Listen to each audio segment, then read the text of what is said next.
So when I was a kid, I was raised here, but my grandma used to sing Chinese opera to me. Now, I don't know if any of you have heard Chinese opera before, but I remember thinking that it was the sound of two cats dying.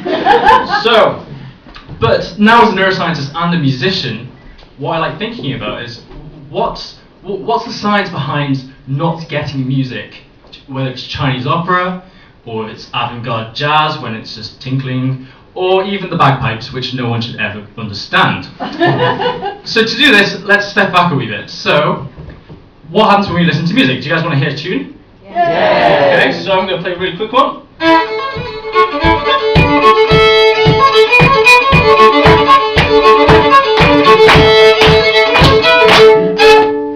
So, I was producing energy, causing changes in air pressure. You guys heard that with your ears. I hope you guys know that. And the process, and in your ears you've got hair cells, which are basically sending those changes in pressure as basically electrical energy to your brain, and it goes all the way to your primary auditory cortex. There we go, we got there, which is right over here. I've obviously hit myself too hard on the head. And what happens there is that begins this whole symphony of activity in your brain, and that's the coolest thing about music and the brain. There's almost no part of your brain that isn't affected by music in some way or another. So you guys were clapping, somewhat ironically. And so you're moving your motor cortex, using your frontal lobes, you're deciding, do you like this music? And you're releasing dopamine, which is the chemical which makes you feel good. But going back to my original question, well, is culture here? And you heard a wee bit before about how your brain actually tells you what you see.